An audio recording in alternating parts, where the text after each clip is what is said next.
All right, let's jump straight into this explainer.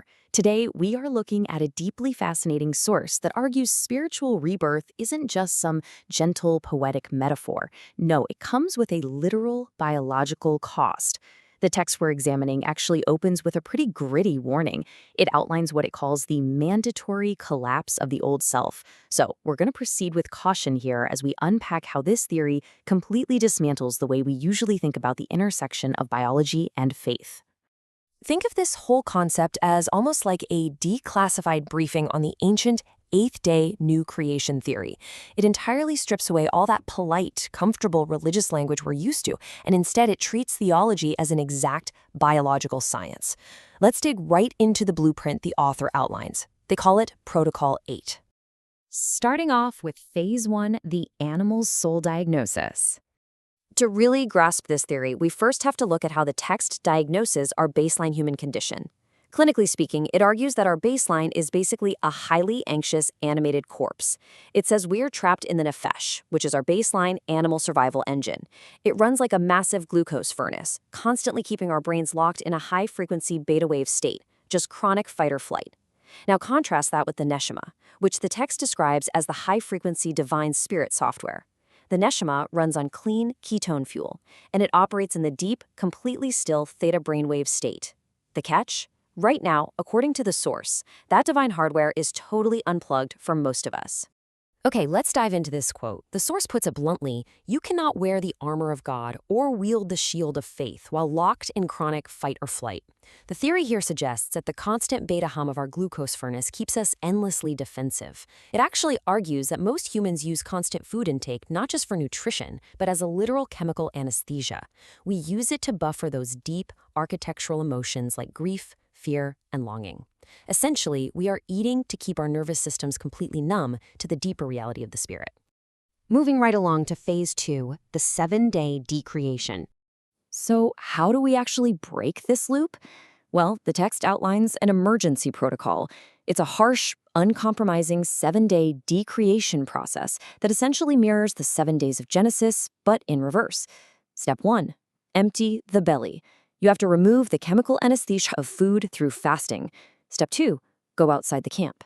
Taking a cue from Hebrews 13, this means leaving the comfortable, carefully managed institution of modern religion to literally sit in the ashes. And step 3. The razor. Based on Leviticus 14, this represents a violent physical stripping of the ego to completely deconstruct that old survival engine. Which brings us to Phase 3, the metabolic altar. This is where things get incredibly fascinating, because the process shifts focus to exact biochemistry the moment you cross that fasting threshold. We aren't just talking about abstract mysticism anymore. The text is talking about your physical cells. Take the Hebrew word mizbeach, the altar. Usually, we think of this as a polite metaphor, maybe a stone table in some ancient temple. But this theory argues that biologically the altar is your own digestive system and your liver. It acts as the actual processing engine, the literal place of slaughter, initiating a systemic metabolic conversion of physical matter right into the metaphysical. And what exactly is the fire on that altar? It's a very real biological process called autophagy. Actually, fun fact, the discovery of autophagy won the Nobel Prize in Medicine back in 2016. The text frames this process as the biological equivalent of the burnt offering. When you stop eating, your cells initiate this intense intracellular fire. They hunt down damaged tissues, misfolded proteins, and cellular debris, which the author calls the damaged flesh of the animal soul, and they literally burn it up to release raw, clean, high-frequency fuel. Now, look at the exact physiological timeline mapped out in the source data here. After 24 to 48 hours of fasting, the body drops the glucose furnace entirely and shifts straight into ketone metabolism. By the time you hit stage 3, this biochemical shift naturally forces your brainwaves out of that defensive beta state and directly into a highly receptive theta state. The core argument here is that you are literally chemically thinning the veil. You're entering the exact visionary frequency experienced by ancient figures like Moses and Yeshua. All right, Phase 4, stripping the ego perimeter. As intense as it sounds, emptying the belly is only half the work. The external perimeter has to be completely stripped before any of this new hardware can boot up. Hebrews 13 calls for suffering outside the gate, which the text interprets as severing all your ties with social performance and institutional comfort. Then Leviticus 14 commands the shaving of all hair on the 7th day of cleansing. In the ancient mindset, hair was the visible perimeter of identity and status. So shaving it all off? It's a massive public dramatization of total ego loss, an entirely uncompromising biological event. The source states it perfectly right here. Right here. The razor becomes a prophetic instrument to make God's verdict visible. It's such a striking, powerful image. The argument isn't metaphorical at all. It is a literal, public stripping down to absolute zero, and it's entirely designed to facilitate the emergence of what they call an entirely new species of human. And finally, phase 5, the 8th day emergence. Surviving this brutal 7-day decreation protocol leads directly to the 8th day emergence, the actual birth of the spirit. And this leads to a very specific numerical signature, 888. In biblical Greek gematria, where every single letter has a numerical value, the name Isus, or Jesus, calculates exactly to 888. The text emphatically argues this is absolutely not a coincidence. It is the mathematical, universal architectural blueprint for the new creation. You see this mathematical blueprint weaving across so many different traditions? The resurrection of the archetype, that happens on the 8th day of the week.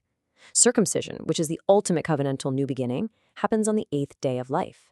We see this exact same pattern in Hanukkah, the 8-night miracle of sustained divine light, and in Shemini Atzeret, the 8th day assembly of transition. According to the source, the number 8 definitively signals the activation of the neshama. It is the exact moment the divine breath comes back online. According to the protocol, when you endure the fasting, the massive chemical shift to ketones, the shift to the theta brainwave state, and that intense stripping of the ego, the result is an inhabited temple. The text argues this isn't just about religious discipline, just trying to be a better person. No, it's about fundamentally restructuring your biology so that you become a fully integrated, highly coherent human vessel for the tangible, literal presence of the divine. Which brings us to the end of our explainer. And the source material leaves us with a brutally honest, almost unsettling question today. If this hardware upgrade to the 8th day actually requires the total metabolic collapse of the animal soul, what part of your nefesh is currently blocking the spirit? It really challenges us to ask what comforts, what forms of chemical anesthesia, or what ego perimeters we are actively refusing to place on the altar. It's a fascinating theory, and I guarantee it'll make you take a hard look at your own biological temple this week.